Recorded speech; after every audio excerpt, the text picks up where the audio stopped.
Greetings, fellow armchair Imagineers. Tiki here. And BlueDragonFive. And welcome to the Kickback Cafe, the show where we kick back, relax, and talk about anything but Disney. And holy underwhelming crossover Batman. Boy, do we have Dragon. I can't make heads or tails out of this. I mean, it's like back in the days when I was like, hey, we should do this. We should do the Batman Scooby-Doo stuff. You were like, well, I don't know, Tiki. And I don't know, Dragon. I think this podcast is going to be what separates the boys from the men. Because this is 40 minutes of nothing.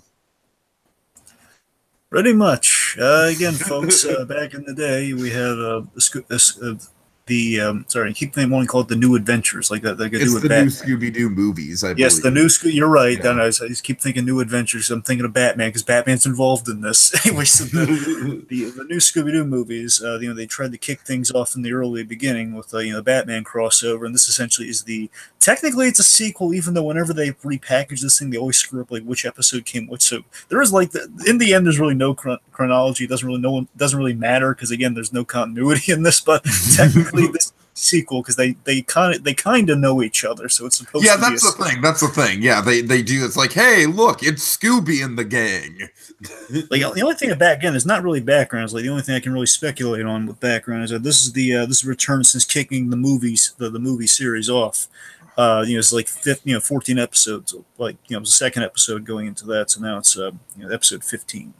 Mm-hmm. And of course, we did episode. It was the second episode, right? We did that one about a couple weeks ago. That turned out okay. Dragon, I think this is going to be the more fun one out of the two because while the first one was just sort of mediocre, at least it had some bat cookies in it. Yeah, we had more nostalgia for the first one. We had more nostalgia for the dynamic Scooby-Doo affair. This is the Cape this is Caped Crusader Caper. And I'm just going to be blunt with you, Dragon. To quote the late great Roger Ebert. This movie sucks. I don't know.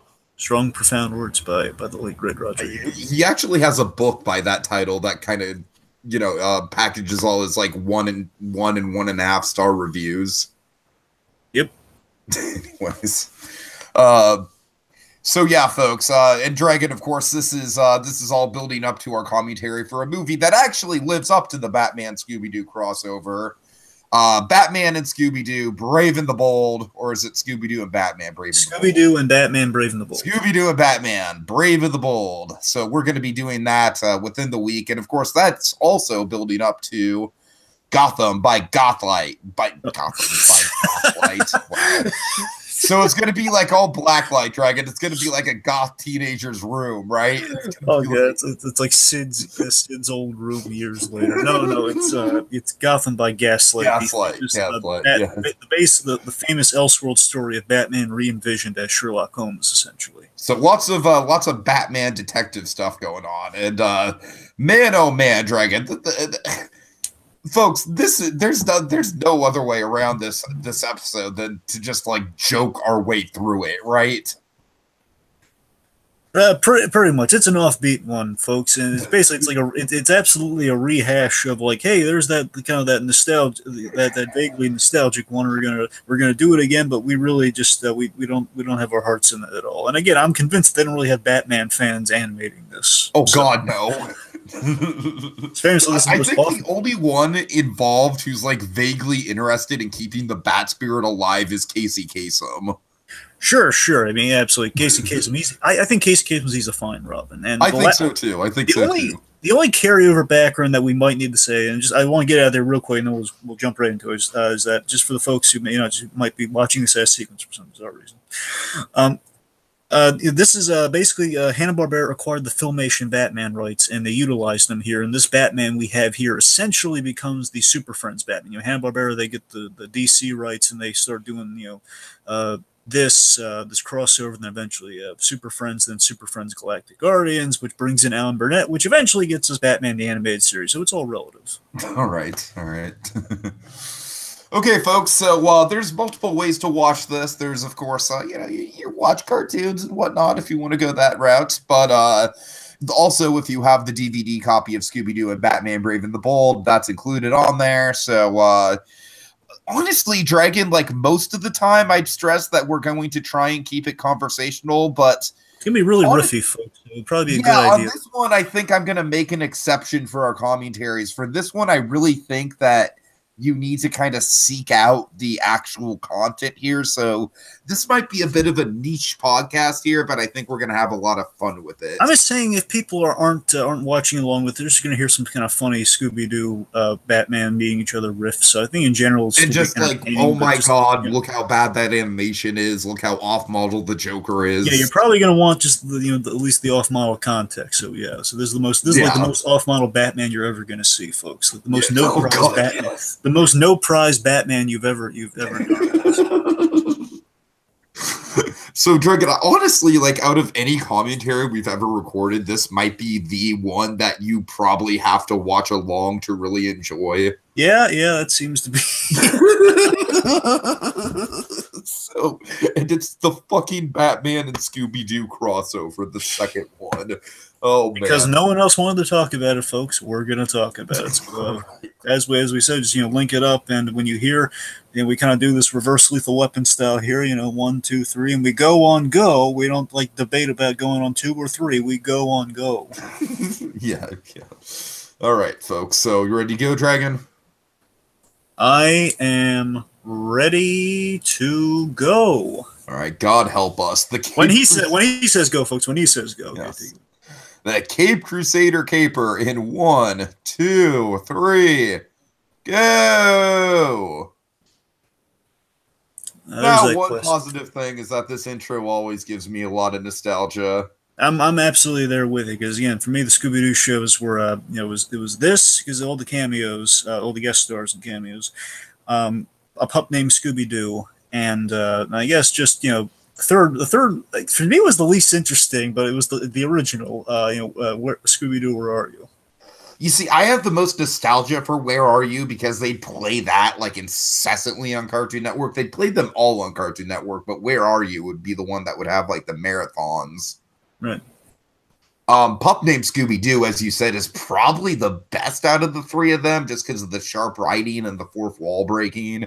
Yeah, and Tom Ruger's involved. I love Tom Ruger, Freakazoid, Animaniacs. Oh yeah. Easily, if I had to pick, I'd pick Pup Named Scooby-Doo for all the fun, the red herring, and everything. Yeah. Mm-hmm. There's also other oddball ones like Scooby-Doo and the 13 Ghosts, and the really good one I recommended the Tiki before, Mystery Incorporated. That's a really that's a modern one, and that's basically like Scooby-Doo on Zombie Island, the series, from what I've heard, right? Yes, and that's very much kind of. It's not exactly the Batman we're going to get in the Brave and the Bold, but it's inspired by that. Let's say. Okay, so Dragon, we can't talk over this lurid dialogue, man. We have to. This episode starts with the most thought-provoking joke in the world. It starts with Shaggy wanting to order a pizza. Wait for it. In the woods. You can't order pizza in the woods, Shaggy. Shaggy's we have a midnight snack gag, and basically it's Shaggy using Gremlin's logic to get a midnight snack. It's midnight somewhere. God. I feel here's something interesting. I feel the animation as they did more episodes, and where we're at here is I feel the animation got better, particularly on Scooby-Doo. I think the animation on Scooby-Doo is the one barometer you can judge in this that shows you the animation has improved from the really off-model stuff we saw with Batman, or famously kind of the cheap Hanna-Barbera animation. Mm-hmm. But yeah, I mean, Scooby-Doo's moving a lot more, and he's less kind of cardboard cutout, Yeah, but having said that, I feel like some of the other characters, Velma in particular, like, keep an eye on Velma. She barely moves throughout this thing. Right.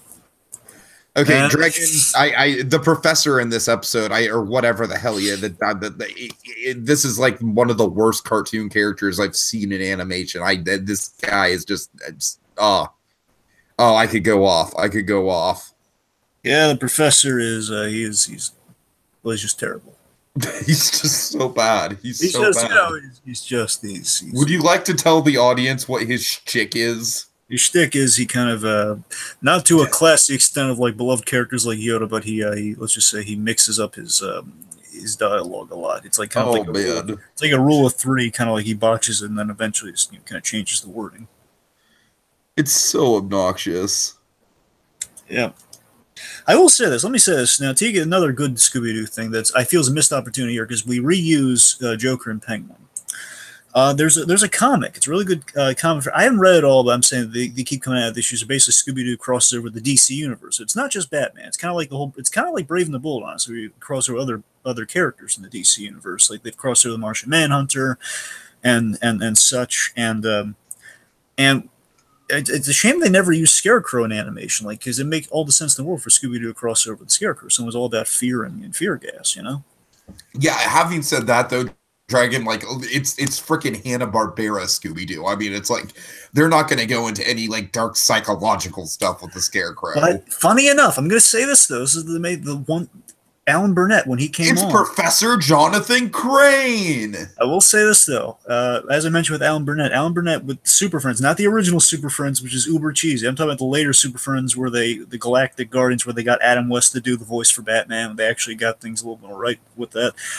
They did eventually work in Scarecrow for the most impactful episode where they actually addressed in animation for the first time the fact that Batman's parents were murdered. Oh, wow. Okay. Nice. That's what brought Alan Burnett. That's Alan Burnett's really big fame, the big claim to fame with that one. So they did bring Scarecrow in Hanna-Barbera. They did eventually. So there's the Bat Cookie reference. Yeah, and folks, again, like the original Bat Cookie was a lot better. I mean, that's the only positive thing I can glean from this episode. Like, hey, there's a Bat Cookie, but in retrospect, come on. The other Bat Cookie was far superior. It's like he's inviting him to the Bat Cave, offering him snacks, you know, like the Bat Cookie and Bat Milk. Bat Milk, yeah. You know, Luke Skywalker, get out of here. This is Batman brand Bat Milk. After you try Batman brand Bat Milk, you'll never want to have blue milk again. Bat Milk? What are you, crazy? Oh, God. You're crazier than a Wookiee on cocaine. Anyway. But yeah, continue. Again, I do like the fact that Batman carries around Bat Cookies. I'll say that much about it. All right, but again, moving past the Bat Cookies, that's the last we're going to see, and they kind of spoil it right at the get go. Like, hey, Bat Cookie, and well, there's the charm. It's out the window right now. So yeah, let's talk about the ridiculous element of this episode. So this is where I roll my eyes at most. So we have Penguin and Joker, their big plots. The skeletons was memorable. It's like they're intimidating enough on their own. Do they really need to dress up in these ridiculous costumes? That's what I'm saying. At least in the first one, look again, the skeletons were still ridiculous in the first one. That was like that's nostalgic. Like, hey, they're dressed as skeletons because it's spooky, it's Scooby-Doo. And I could call that back in like Monsters Unleashed, where hey, they're skeletons. Maybe it's a little homage to Joker and Penguin. Who knows? This is just ridiculous. I will say this: the Dryad or the Druid, it's kind of like Jason Woodrue from Batman Harley Quinn. Oh God! he was like an interdimensional druid. You know, that's who he was. But again, way before it's that. Oh, guys, it's just such a ridiculous notion. Like they're going to scare him off, and they really waste more time than they did in the first one. They do. That's the thing. They just completely go out of their way. Like, oh no, there's campers in the woods somewhere that might interrupt our plans in our secret hideout that's impossible to find. Yeah, that's what I'm saying. Like they sought these guys out. The other one was like, okay, they're encroaching on the lair, so they have to deal with them. But they were really jovial about it. Here, it's like you're going really out of your way with your plan to distract these kids. Oh God! And again, let's address the biggest dumb thing in the room here. Batman and Robin, they're pretty much in a helicopter for half the thing. Yes, they're just flying around like they must be wasting so much fuel. Now look, I appreciate a good Bat vehicle, and I like the Filmation Hanna-Barbera designs on these, particularly the Batmobile, but come on, really? They're in the copter. I mean, come on, Batman. The Batman I know would swing down here and kick the druid out of the tree, and he'd save the day. You know, that's my Batman. That's America's Batman. Oh, look at here! Look how off-model this Mystery Machine is. Look how tiny it is in the wide shot. Did you see? Like literally, it's like a go-kart that they're stepping into. Like, It was so off-model. Look at how tiny it is. Look at that. They can't even really fit in that. God. Look, Batman. For a moment there, Batman wasn't holding on to any steering wheel. Jeepers, Batman, we're gonna crash. There's that. Quick, aim for the foam rubber factory. Oh God.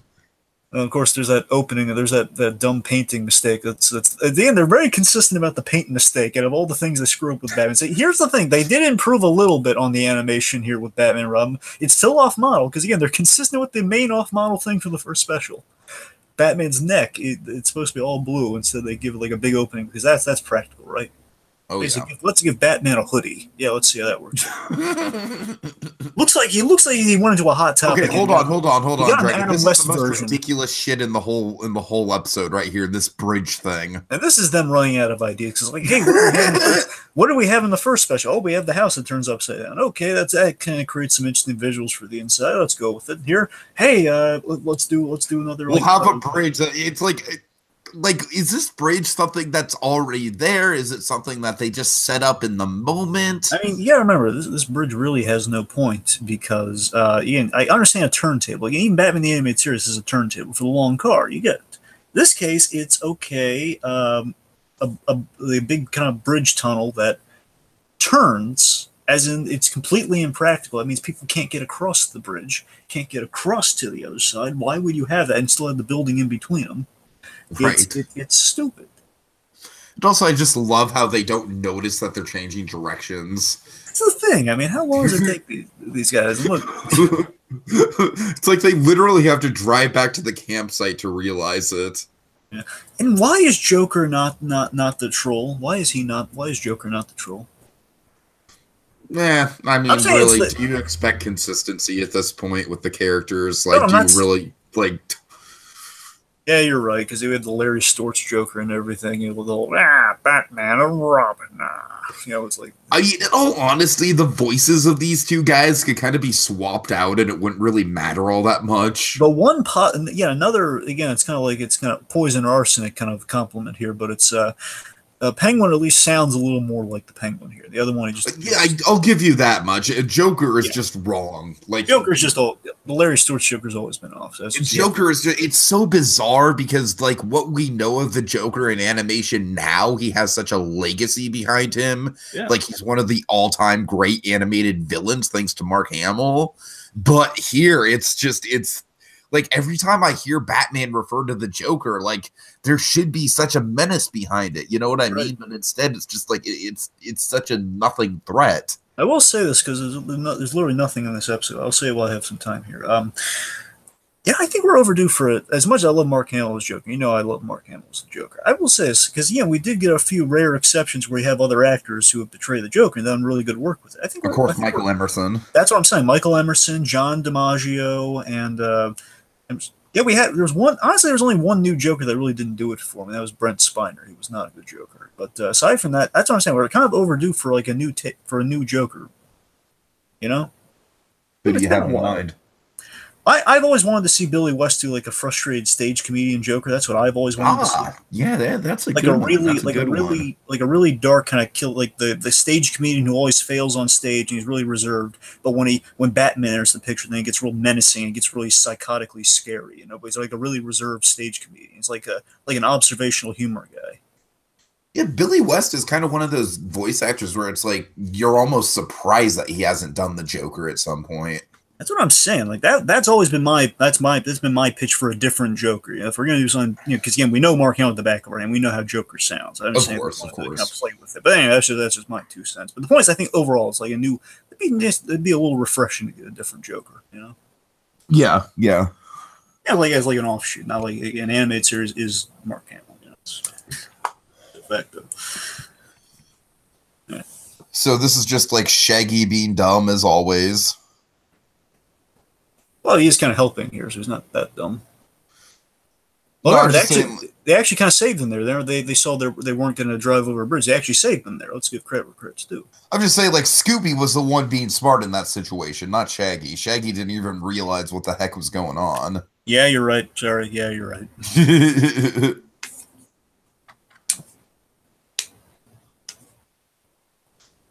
Oh, man. I mean, again, Dragon, again, I go back to the fuel situation with this Batcopter. It's just, they're just like, why aren't they on ground level helping? It bothers me so much. Yeah, I did like, it's already passed, but I did like Batman saying, "Great Scott, the bridge." And I like that Batman addressed it, like, oh my God, they're in peril. Yeah, you think? You want to do something about that, Batman? And my real question, though, is that it might have just happened as well, but the second part of it, where Batman gets distracted talking to Robin, and they get away. Like, how the heck do they get away? You're pursuing. How do you not? You let Joker and Penguin get away? You moron! How?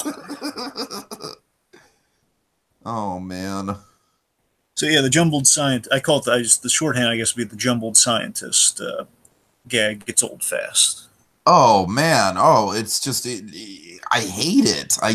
It's there's a lot of stuff about this episode that I just it's hard to get through. Like it'd be hard to talk about this with a straight face. You know what I mean? You kind of have to turn it into a riff.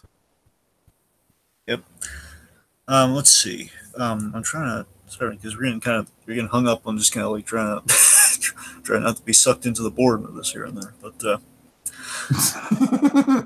now the trip that happens here, I think we drag that on too long as well. Just like Shaggy trips. Okay, I accuse the thing, and then they all have to trip. They can't just like kick the rock. I know, right? Have Scooby do like a whole extended Lassie bit here, and then we have to, and the rest of the gang has to follow suit. But it takes them a couple tries to even like catch on to the fact that the rock is the thing that's doing it. That's what I'm saying.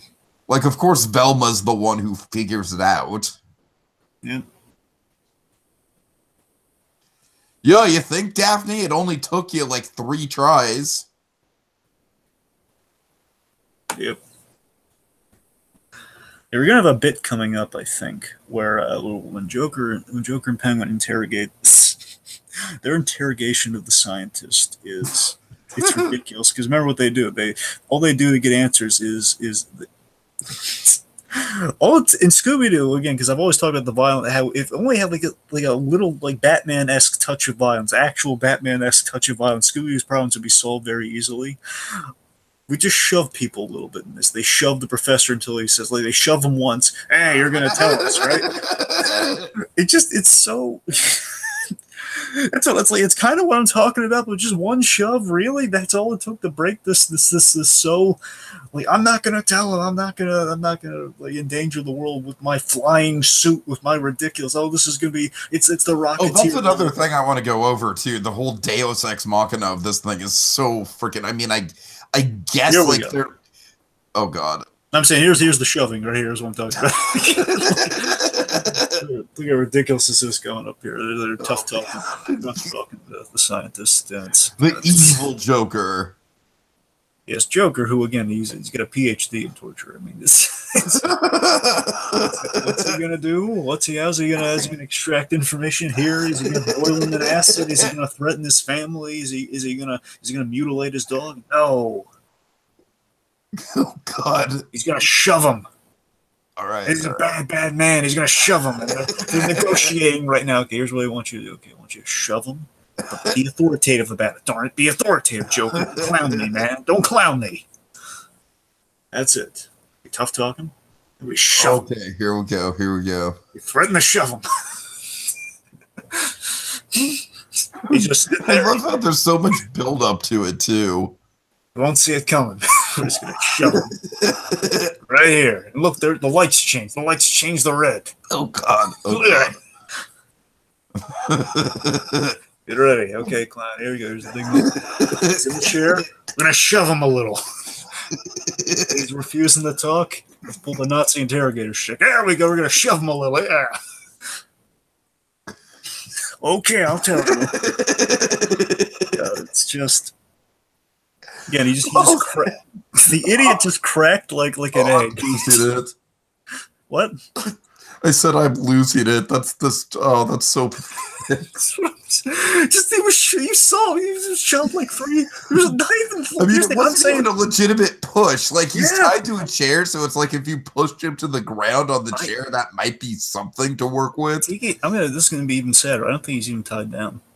Oh God! I think he's just lazily sitting in the chair. I think they offered him a chair. It's like good cop, bad cop. Only it's clown and penguin ears. Like, man. Sit, have a seat. Now you're gonna tell us. What I want to see, he just walked up. He wasn't tied up. See? Yeah, you're right.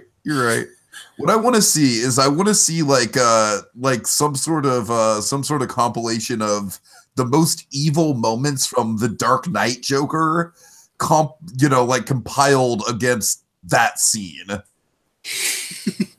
Like the magic trick, and then that scene. Which one is truly the more psychologically intimidating? I'll tell you, it'd be more hilarious if someone had this is the holy manhole. It's coming up here from Robin. Sorry. if basically Batman, we did the interrogation scene from the Dark Knight, but Batman, instead of beating the crap out of the Joker, he didn't even shove him. If he only just shook him a little.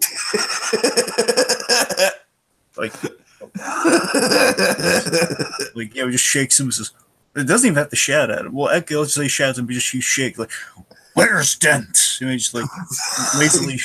He's not again. He just lazily kind of shakes him a little. Not even violently, just shakes him like 3 times. Like, nah. You know what's sad? The fact that the squirrel discovered the manhole cover and not the world's greatest detective. I just want to say that.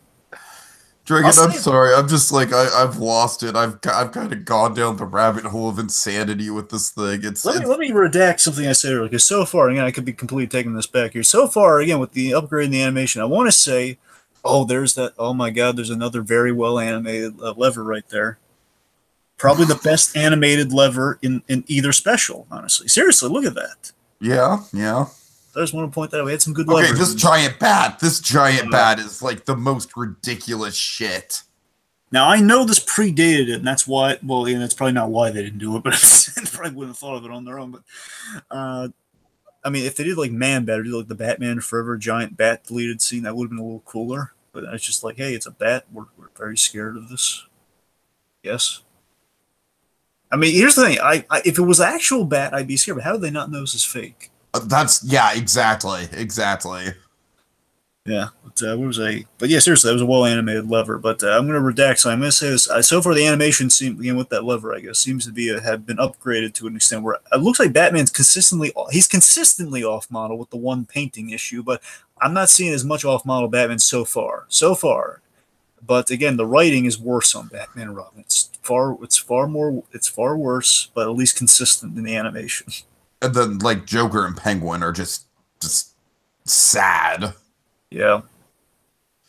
You know what's interesting, though, is that this is kind of one of the few Scooby-Doo episodes that doesn't have a proper villain unmasking. Yeah, you're right. Yeah. Just because they unmasked themselves, you're right. Exactly. Because, like, they're playing and it's funny because they do have the costumes at the beginning, but then the costumes just kind of get dropped.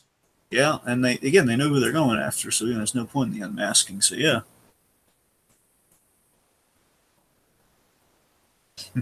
What would be interesting, would be trippy, is if 2 people pretended to be Joker and Penguin. Oh, that would be trippy. Oh my God. Oh, I'd love that, Dragon. That'd be so meta. Yeah. Oh, that's a great idea. Yeah. I think this one though. This is just all these extended mind games and everything, and they're just doing it to scare them, not doing it to get rid of them. They're like, that's the traditional Scooby-Doo plot. We scare them to get rid of them. Here we're just scaring them because, why not?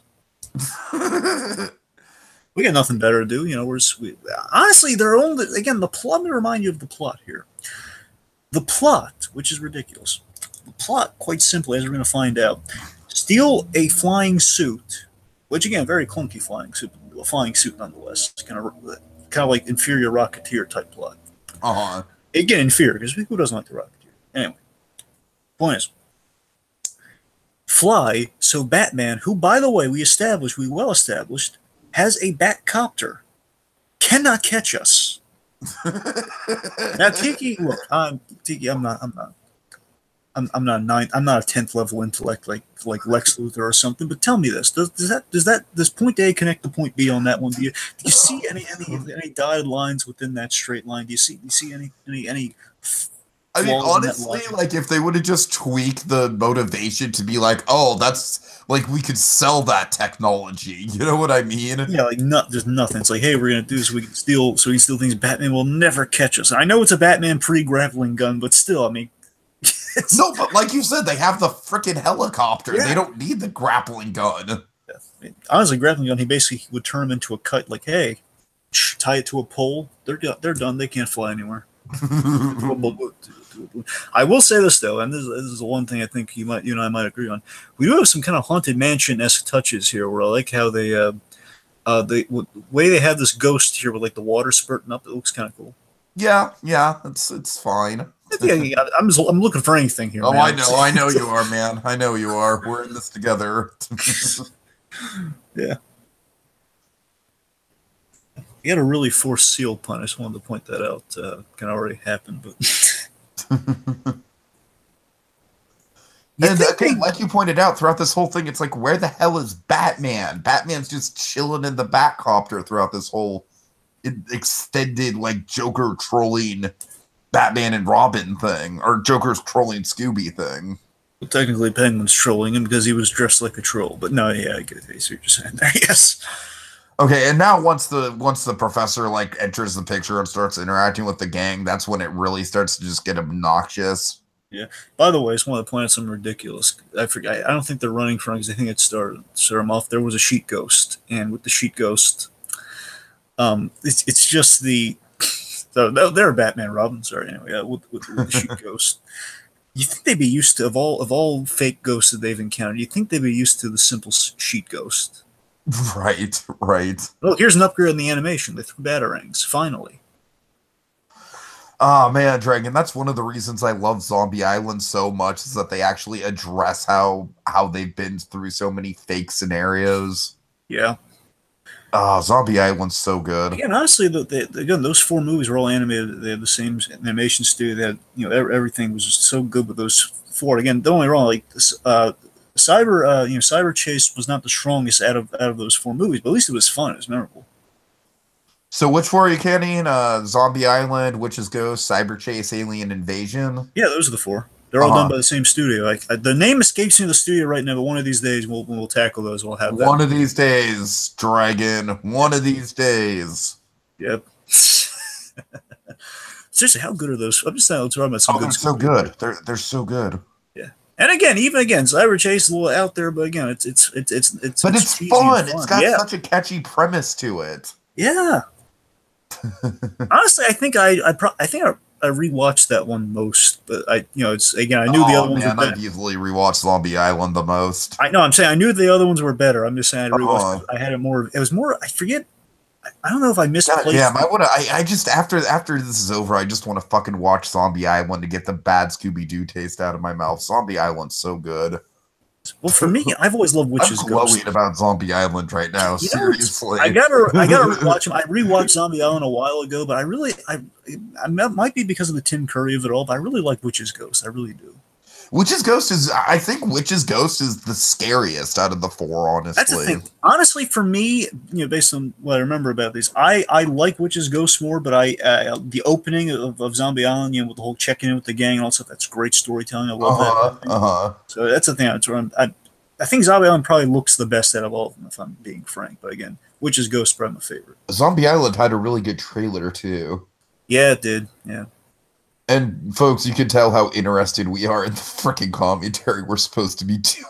As soon as the professor came in, we were like, all right, let's talk about good Scooby-Doo. Well, again, my big highlight with Batman was he finally threw a batarang, all right? That was my big highlight. He threw a batarang and he gave a cookie. And this professor, like, the thing that bothers me about the professor is that, like, it's like not only do we have the repetitive gag, but we also Oh, have people. leg issue, leg. I was Oh god! Oh god! infamous stupid animation error on Batman. Look at that.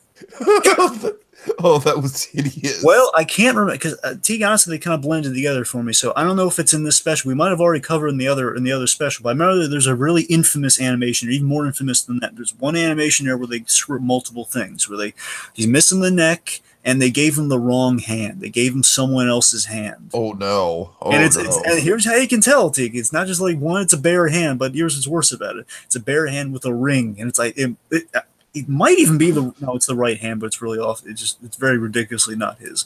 Though keep an eye out for that. That might be in this, but we might have already talked about. So just be aware. I don't remember that coming up. Well, I know it because I remember if they I remember Batman's he's enclosed somewhere, so we may or may not see it, but just know there's like a really infamous like super off model, and I think the symbol might be inverse too. It's this really off model Batman. The coup de grace. I also just say this episode might be like the embodiment of what Johnny Bravo was like parodying of the Scooby-Doo gang just actively seeking out trouble. It was definitely, you're right about that. I think it's across the Johnny Bravo thing was definitely a cross between New Adventures with the guest stars and Where Are You, which is kind of like the haunted house aesthetic. Oh yeah. Now this, okay, I'll say this much. This, to me, aside from the cookie, is the most memorable set. I do remember this. And that was the one thing, like when we experienced the first one, I watched it for the first time, I was wondering, is the balloon in this or not? Because I remember the balloon set piece. Right. That is honestly the one that's the only set piece I remember from this special, the giant balloons. Did Hanna-Barbera ever have a Santa Claus show? Well, I mean, he did show up in that Fred Flintstone in the Fred Flintstone Christmas. That's true. The Santa Claus showed up in the Flintstones. So I mean, around that one. I'm saying they probably have used Santa Claus in a few places. I don't know if like. But then again, Hanna-Barbera's done a lot of stuff. I wouldn't be surprised if they slipped in a brief Santa show or special. I know, right? I wouldn't either. You know what I'm saying? At the very least, Filmation, these repurposed Filmation for them. Right. Gotham Rubber Company. We've officially done everything. Oh, God, Dragon. Oh, how much more do we have of this? Like 10 minutes? Roughly, like technically 12. Technically 12. God. Oh, okay. Now the frickin' flying machine gets introduced, finally. Yep. And of course, suspiciously with the tail hole that, oddly enough, does not get used, by the way. God.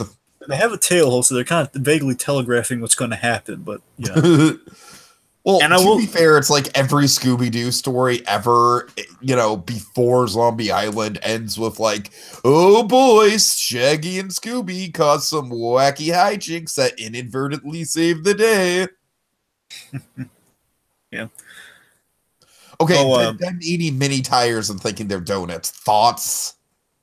You know what? Again, this is based on the set piece. With this, that part does come back to me. I remember I liked the mini donut gag. I liked it. It's silly. I don't know. Casey Kasem makes it work. That's what I'm saying. That's like again, like I'm trying to piece together what the memorable elements of this were. There's the bat cookie, there's the balloons, and I guess the donuts. And I think that's it. I really do it.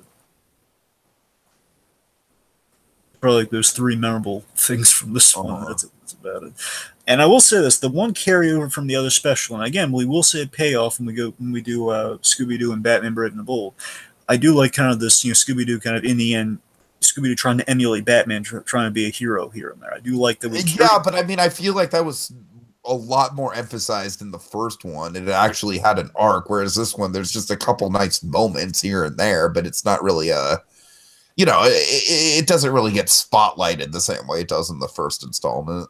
And you're right about that. I don't have any disagreement with you there. It's just, but I'm just saying, the whole kind of, Scooby gets to fly. You can see definitely where their headspace is when they're doing these. Like, okay, with Batman, we'll give Scooby a little moment like that. But that's why, these little donuts, they're kind of, the little tires that are kind of mistaken as donuts. He throws them on the heads. It's silly. It's mainly what it's like. It's kind of silly Scooby-Doo. I think that cute. Oh yeah, and this is the ridiculous thing here: the security on the Bat vehicles, which we do address a lot in Batman with Penguin stealing the Batmobile constantly, and here we Oh kind of have man. the Batcopter, and also the Batmobile. I think the Batmobile got stolen in the the Batmobile got stolen in the other one too. So it's constant like Runner and Batman. Penguin always stealing the Bat vehicles. Uh-huh. I've heard it joked that in Gotham one of these days, hey, maybe Bruce Wayne gets. Well, we know Bruce Wayne drives. We know he has cars, but hey, maybe Penguin will hijack one of Bruce Wayne's cars.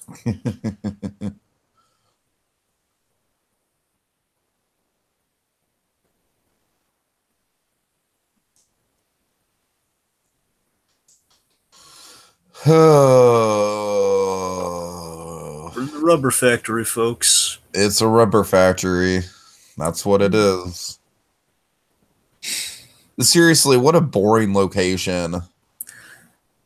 I will say this: they do. I think basically you can tell again that they're running out of like what can we do in a rubber factory possibly, and I think the only thing they did is what they. Okay, this Fred set piece, I will admit, this Fred thing, I think it's hilarious. Honestly, the animation on it just cracks me up. Yeah, this was their plan. Just like roll them in. How do Joker and Penguin not see the big protruding broom? They do see it coming. That's the thing. They see it coming and they let it hit them anyways. No, here's the thing. Yeah, I think they see the tire, but they're too stupid to see the giant hole. Oh, right.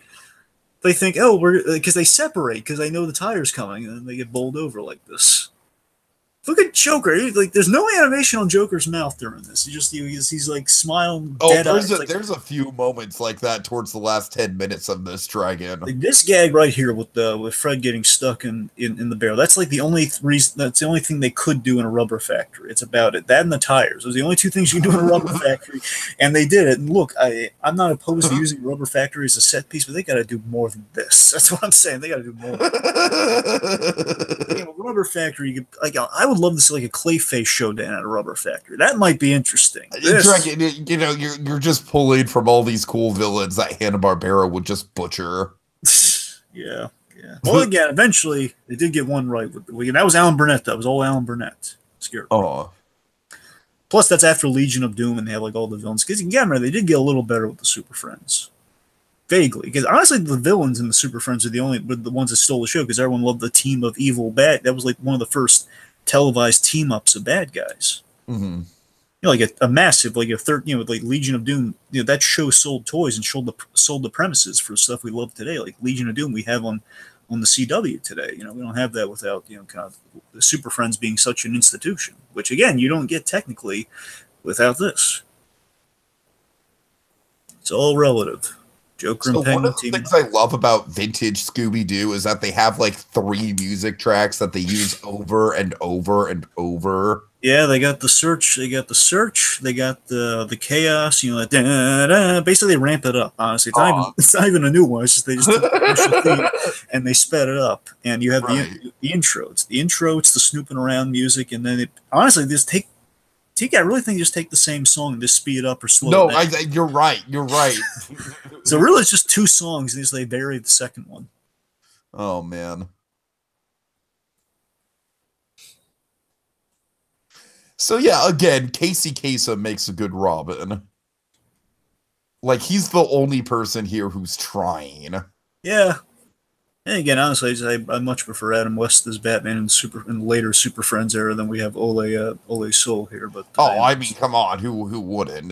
But it is a place. I will say the first time, like after all these years revisiting these specials, and Batman wasn't Adam West, that threw me through a loop, man. That threw me. I was like, it wasn't even remotely like Adam West.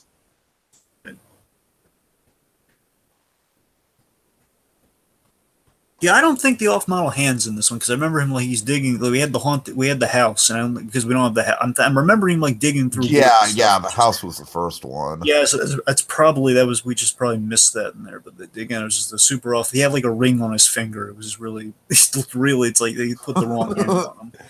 He had the wrong hand. They had like the exposed neck, and the symbol was backwards. It was like inverse colors. Oh man, Dumb. Are you ready for some Shaggy and Scooby shenanigans that inadvertently save the day? Am I? Oh man. Yeah, just throw it out the window, Professor. That's a good idea, right? Shaggy's just like, he's so high at this point that he just wants to hear some music. You know, Tiki, just occurs to me just simply. You'd think the creator of said device would use it to escape, wouldn't you? God. Now, Tiki, and I'm just a layman here. You think it would come across? You think it'd cross his mind? Just That's the thing. That's the thing. It's like, how is the creator of said device even the same freaking boneheaded idiot who can't even speak coherently? Again, like the only plus in connecting to the same point I made earlier, the only positive I could really give this episode is that we have a giant Batman balloon as a set piece. Which Yep. does call to mind famously. Well, I like the Fred Flintstone of it all, Dragon. I like that it's kind of like a mini Hanna-Barbera crossover within a crossover. Yeah, and that's cool too. And that's the main reason the balloons always stuck out to me. Like, hey, there's Fred Flintstone and Batman in the same panel. It's awesome. And Yogi Bear. And Yogi, yes, you're right. That was great. If I'm right, and we'll see. And Santa Claus just sticks out like a sore thumb in that lineup, honestly. We'll see it when we see the balloon again, but I want to see this because I completely forgot. I want to say if the balloon has the blue colored, and it's going to be that means the balloon is more on model than the actual Batman. Oh God! Special. So let's keep an eye out for it. See if the next colored in or not. Oh God! just silly. But I mean, the set piece of just having these giant balloons does remind me a little bit of '89. He stole my balloons. Aw. That is kind of funny in retrospect. Yeah, predating '89. So. Even a little bit Raimi Spider-Man as well. Oh sure. Oh no, they accurately misrepresented Batman there. He does not have. Does not have they really again like. They really like the hoodie look, Dragon. What are you going to do? They're thinking of the Adam West hoodie. Like, let's make it like an Adam West Batman hoodie, and we're just going to put it on. Just let the bad guy shoot him in the throat. It'll be fine.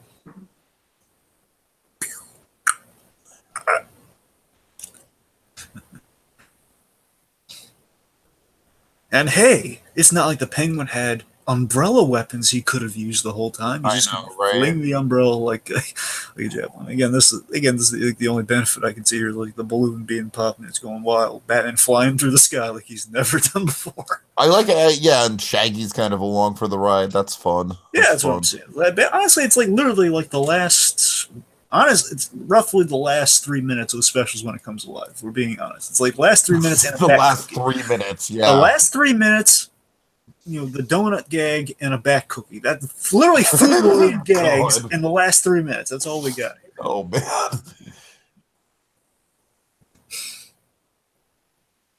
And yeah, again, we don't have... Dragon, I like how the episode ends where it's like it's kind of like going by the honor system, right? It's like Joker and Penguin. They're not handcuffed. They're just kind of standing around like, you got us. I mean, at least he's like holding Joker's shoulders. And Penguin's just completely, Robin's not. Look at Joker here. Look, his mouth is just hanging. Look at how off model that clown is. So I mean, honestly, Batman is more consistently off model this episode. Again, aside from that one leg, that ridiculous leg part, he was again they upgraded him being on model. I'll say that much for him. I'll say that much. Close your damn mouth, Joker. Hey, at least they turned and they blinked there. Oh man, Batman's eyes are doing that weird winking thing. Look at this. Like they changed. Oh look, Batman's glove's gone. His glove's gone. Oh, is it? Is it? Yeah. Oh god. Penguin's pleased with what he's just done. Hey, I might have killed off the dog, but no, he's got. Scooby's flying. You can fly. You can fly. You can fly. And that's the way it goes. No, I'm just kidding. Rocket Dog. He's a rocket dog, man. Wow. So yeah, like I said, Dragon, I really want to just go back and watch Scooby-Doo on Zombie Island again. Watch Witch's Ghost while you're at it, too. Just get a full double feature experience, Yeah, I don't have time for that tonight. I only have time to watch one of the two, and I'm going with Zombie Island for nostalgia purposes. Curry.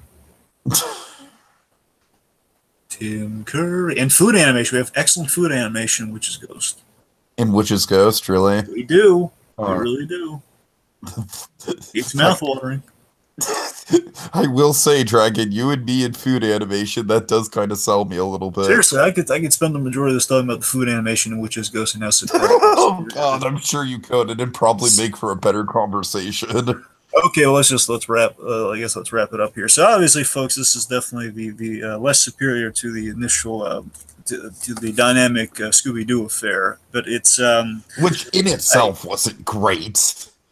I would say at least the other one was memorable. At least it did stuff. This one just literally it's a head scratcher. I'll say that much. It's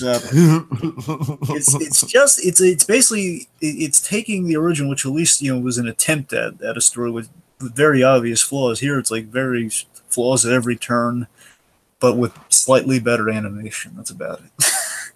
Yep. Yep. Yeah, it's not really a lot to say about this one, folks. It's just it seems like a really bad rehash where they could have done something different and they didn't. They just wanted to have like different villains. They could have had, yeah. It was made. I'll say this. The last thing I really have to say on it, and I'll let you say whatever. I mean, I'm done, Dragon. I'm already checked Let me out. say that. Let me say this then. Only thing I can factor what gets us this is that this is before they can really make a bankable thing out of the Filmation or the DC franchises, where they can before they do Super Friends and they realize, hey, we can actually we can market this. We should care about this a little more. And at this point, it's just like they're using they're cashing in on the Batman Robin appeal on this. And this one's more of a cash in than the first one. The first one was like, hey, let's do something big to open our new series on, something that's going to make the kids who are big fans of the '60s Batman or fans of the '60s Batman, check it out. And those people got suckered into it, and then eventually we're just going to use them as like, hey, let's bring them back because we assume they were popular. Let's just not care about consistent or doing anything cool or something that is consistent with those characters. Let's just do something that just feels like it could have been anyone in these roles with a helicopter. Mm-hmm. that's really bad. It's a misfire, and thankfully we're going to see a wonderful byproduct that comes from both of these. The wonderful byproduct that comes from both of these coming up would be Scooby-Doo and Batman Brave and the Bold, which kind of wonderfully is its own thing, is a way of bringing back a beloved show, Batman Brave and the Bold, but also paying tribute to the schmoes like Tiki, and a number of others who had experiences with this VHS taper when these aired, who are familiar with the Batman Scooby-Doo crossovers and seeing it done right, done fun and lovingly, and making fun of some of these plot points, but doing it right. I'm excited. I'm excited. That's where we leave you, folks. All right. And don't forget to buy your Batman brand Bat Milk in stores now. Luke Skywalker, eat your heart out. It's blue! It's mine!